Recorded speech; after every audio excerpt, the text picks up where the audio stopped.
The sea was calm that morning, too calm for what was about to happen.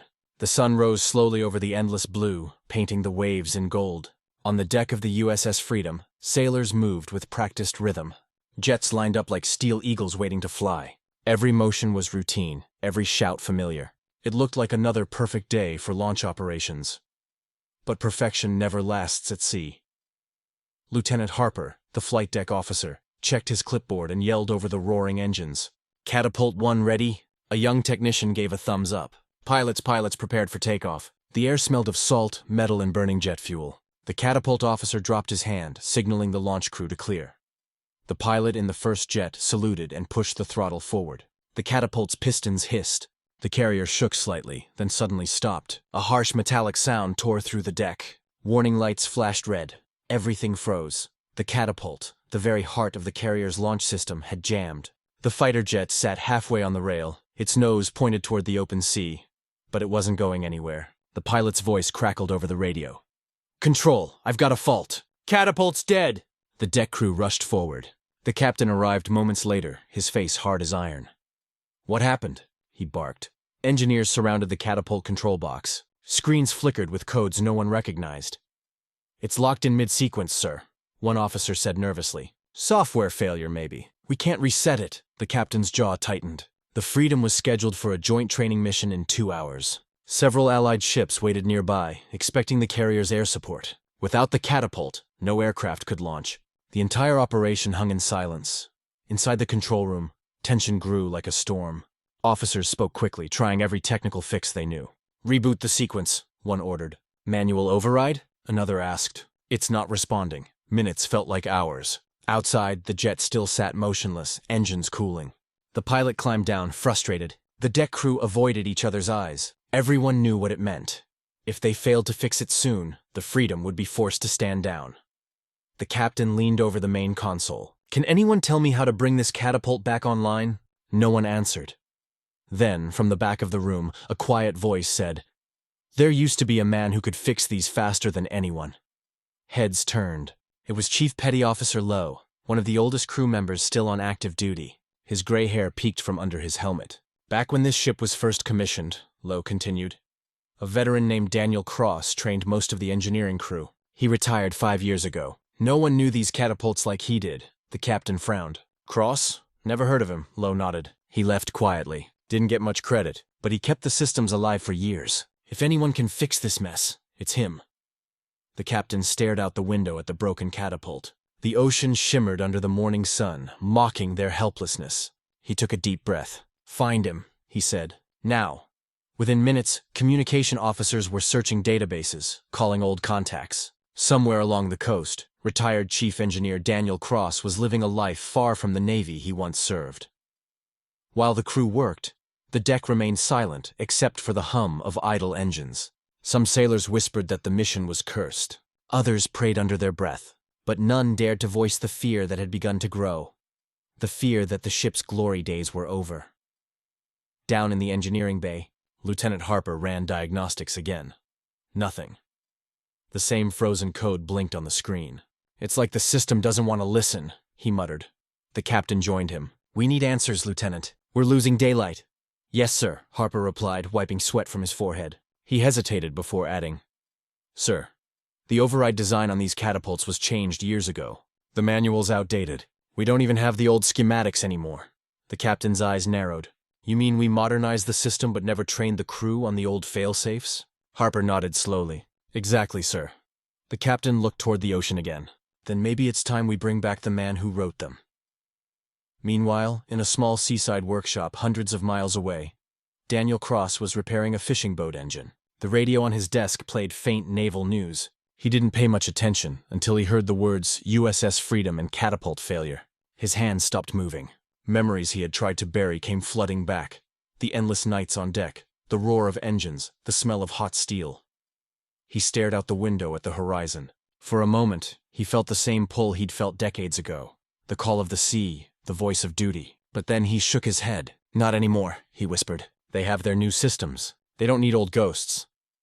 Just then, the phone rang. It was the Navy.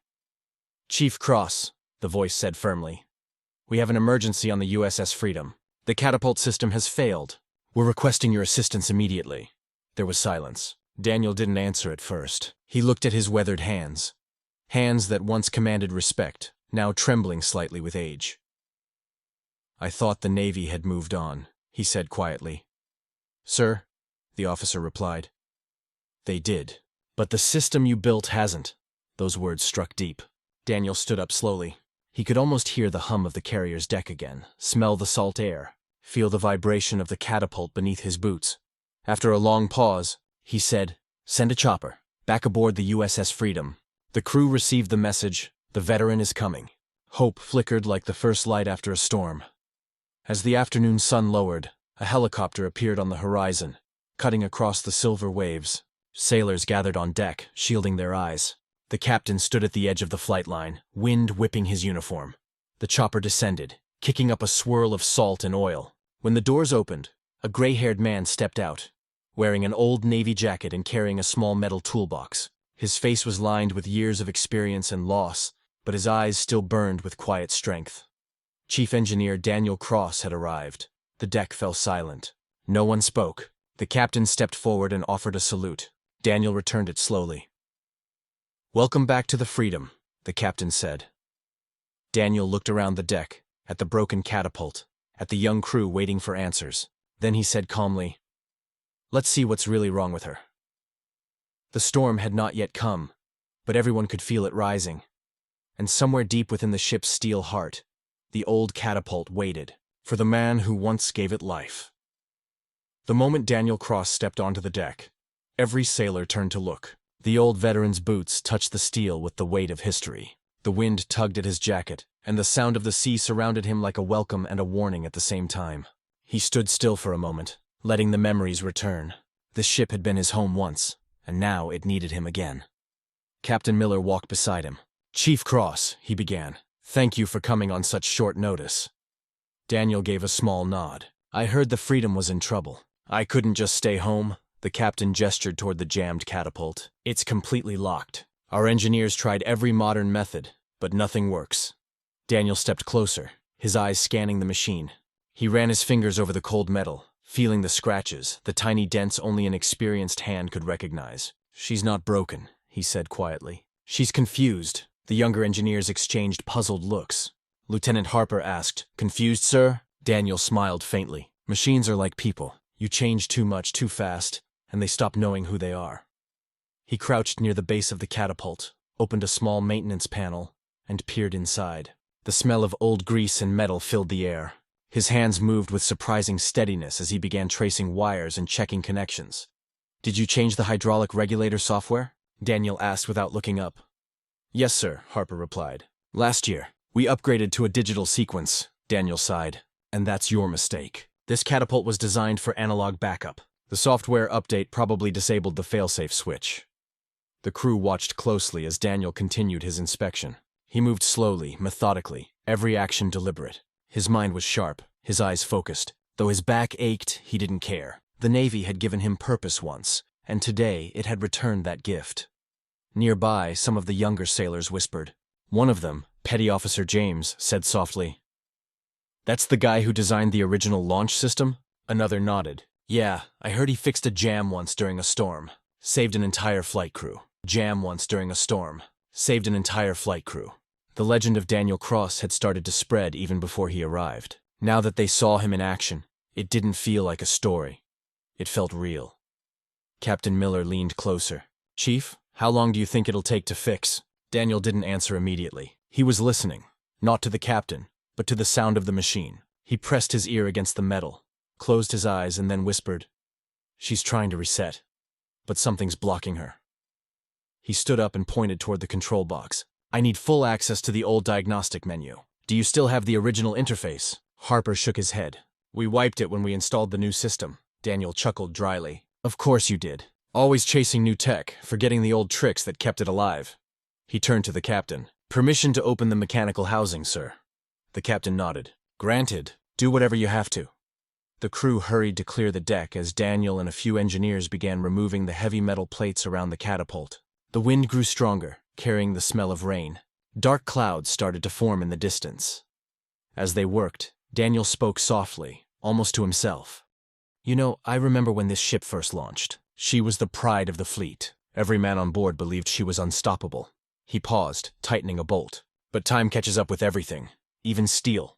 Lieutenant Harper glanced at him. Why did you leave the Navy, sir? Daniel stopped for a moment. The question hung in the air. Sometimes, he said slowly, when you've given everything, there's nothing left to give. They replaced men like me with systems, not realizing those systems were built by the same hands they let go.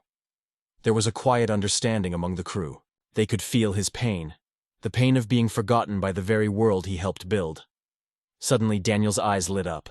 There it is, he said sharply. The backup hydraulic latch is still intact. You bypassed it with your new code, but it's still reading pressure. That's why it's locked in mid-cycle. Harper leaned over. Can we reset it manually? Daniel nodded. Yes, but it's risky. If we release it wrong, the catapult could fire without warning. The captain looked at him. Can you control it? Daniel met his eyes. I built it. I can talk to it. The crew exchanged glances, half nervous, half amazed. Daniel pulled out his old metal toolbox and opened it. Inside were worn-out tools, each one marked by years of service. He selected a small wrench, polished smooth from use, and smiled. Haven't used this one since the Pacific drills. He worked quickly, tightening, loosening, adjusting. The rain began to fall lightly, drops pattering against the deck. Sailors watched silently, their faith in the old man growing with every move. Minutes passed. Then Daniel said, All right, we're going to attempt a soft reset. On my mark, power up the hydraulic feed. Harper nodded, hands ready on the controls. 3, 2, 1. Now, the catapult hissed. The deck vibrated. For a moment, nothing happened. And then, with a deep metallic groan, the system shifted. Lights flickered from red to amber. It's working, Harper whispered.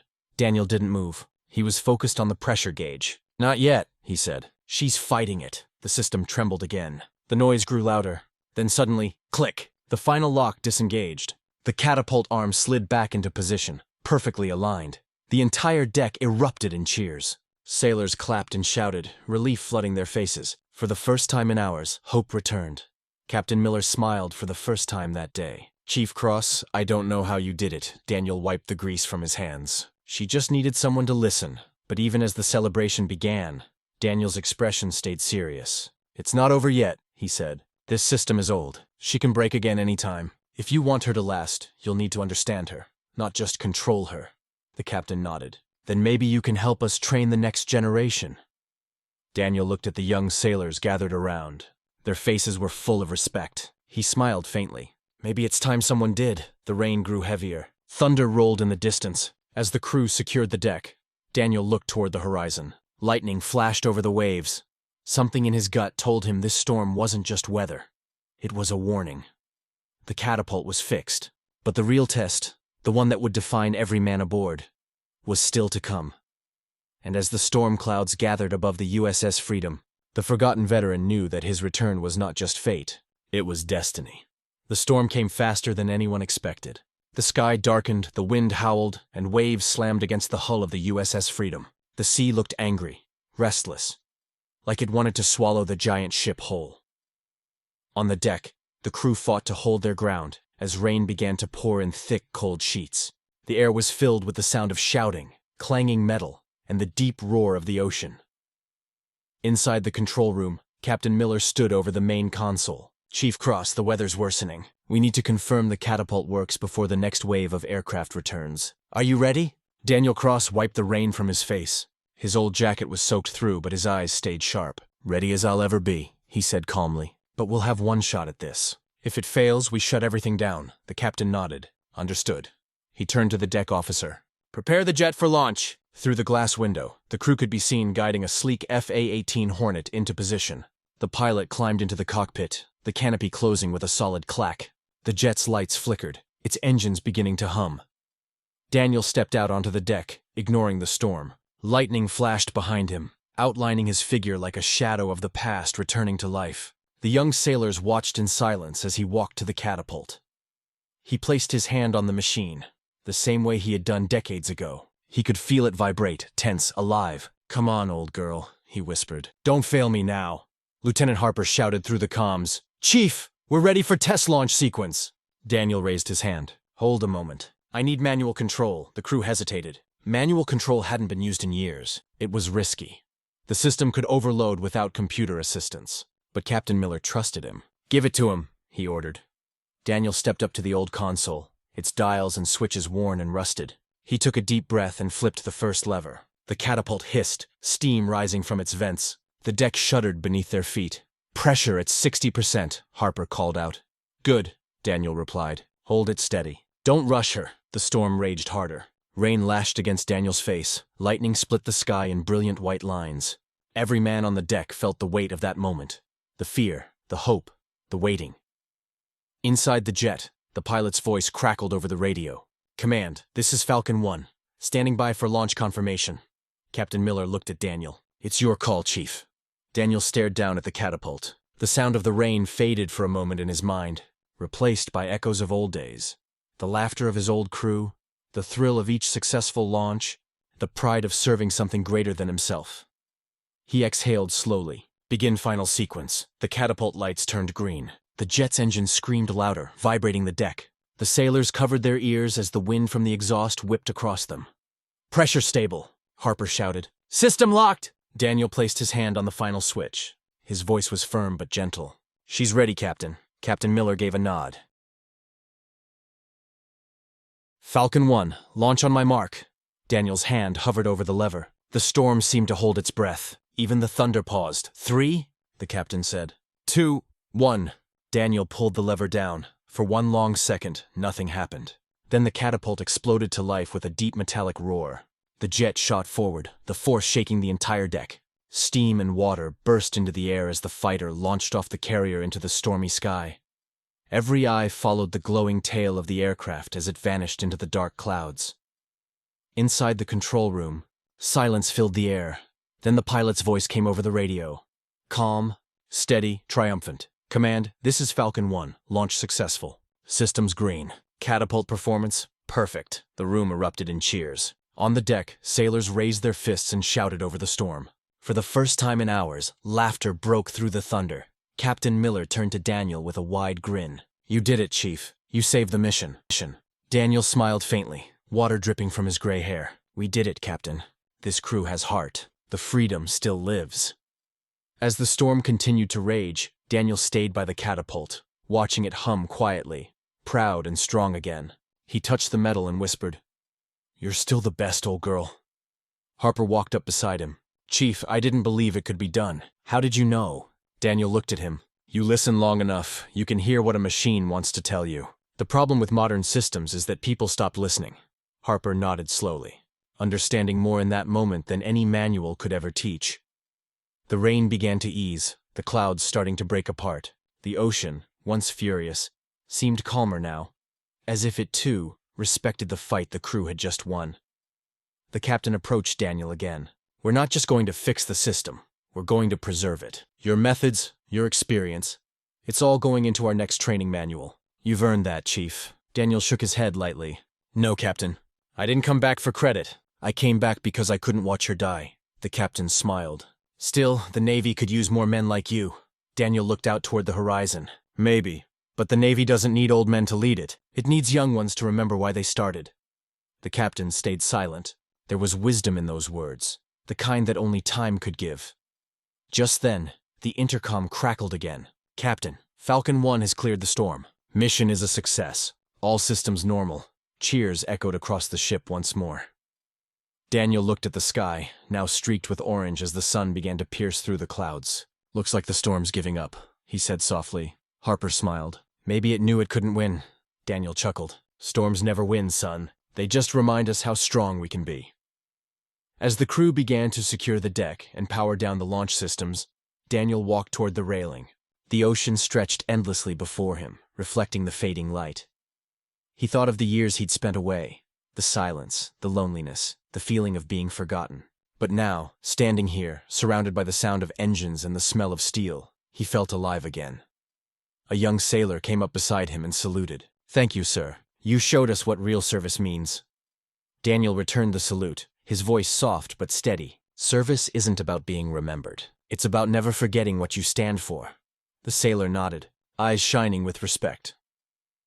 As night began to fall over the USS Freedom, Daniel Cross looked out one last time at the ocean he had always loved. The wind brushed against his face, carrying with it the echoes of the past and the promise of tomorrow. And somewhere deep inside, he knew this wasn't just a repair. It was a rebirth. The ship had found her heart again. And so had he. And so had he. The next morning, the sea was calm again. The storm had passed, leaving behind a golden sunrise that spread across the horizon like hope itself. The USS Freedom floated steady, proud, and alive. The crew moved across the deck with a lighter step. For the first time in days, there was laughter, warmth, and a feeling of victory in the air. Daniel Cross stood alone near the railing, a mug of coffee in his hand. The steam rose gently in the cool morning air. His tired eyes looked out over the endless blue of the ocean. He felt peace, the kind of peace that only comes after chaos. Behind him, Captain Miller approached quietly. "You didn't sleep much, did you?" Daniel smiled without turning around. "Haven't slept much in years, Captain. Old habits die hard." The captain stood beside him. "You gave this ship a second chance, Chief. You saved more than a mission yesterday. You reminded my crew what it means to believe." Daniel nodded, his voice soft. "They did the work. I just helped them listen." The captain studied him for a moment. "You know, the Navy could use men like you again. We're short on people who understand both the heart and the machine." Daniel gave a quiet laugh. "I'm not sure I belong here anymore. The Navy's faster now, smarter, younger. I'm just an old engineer with rust on his soul." The captain's tone grew serious. "You're wrong about that. The world moves fast, but sometimes it forgets what made it move in the first place." Daniel looked out at the water. The words lingered in his mind. Later that afternoon, Daniel walked through the maintenance bay, inspecting the Catapult one last time. The young crew saluted him as he passed. They treated him differently now. Not as an old man, but as a living legend. Lieutenant Harper followed him closely. "Sir, we've recorded all your notes. We'll make sure your manual override method becomes part of the new training." Daniel stopped and looked at him. "Good. But don't make it just about buttons and levers. Teach them respect. Machines break when people forget to care," Harper smiled. "I understand, sir." Daniel placed a hand on the young man's shoulder. "You've got potential, son. Don't chase perfection. Chase purpose." As he walked away, the loudspeakers suddenly came alive. "Attention all crew. Prepare for debriefing in the operations room." The crew gathered quickly. Daniel joined them, standing quietly in the back. Captain Miller entered, his voice calm but commanding. "Yesterday, this ship faced failure. Our systems failed. Our confidence failed. But one man reminded us what makes the Navy strong. It's not technology. It's not power. It's people. Courage, experience, and faith." He turned toward Daniel. "Chief Cross, on behalf of the United States Navy, we thank you for your service, then and now." Applause filled the room. Every sailor stood and saluted. Daniel felt his chest tighten. He wasn't used to this kind of attention anymore. He bowed his head slightly, humbled. When the meeting ended, Captain Miller handed Daniel a small silver badge. "This was yours once. I believe it still is." Daniel looked at it. His old chief engineer insignia, polished and shining. He held it in his hand, feeling the weight of memories return. "Thank you, Captain," he said softly. "But I think it belongs to the next one." He turned and pinned it gently on Harper's uniform. The young lieutenant froze in shock. "Sir, I can't." "You can," Daniel said, smiling. "You've earned it. Keep her alive for me." Harper's eyes glistened. "I will, sir." As the day drew on, the sky began to shift again. Not with a storm, but with light. The sea was calm, but Daniel's heart felt heavy. He walked back to the deck, his steps slower than before. He found his old toolbox still sitting near the catapult. The metal was rusted, the handle bent. He knelt beside it, opening it gently. Inside lay his old wrench, the one he had used for decades. He held it in his hands and smiled. "We did it, didn't we, old friend?" he whispered. "One last mission." He placed the wrench inside a small compartment near the catapult's base. His quiet gift to the ship. A part of him would always stay there. The intercom buzzed again. "Chief Cross, report to the helipad. Transport ready for departure."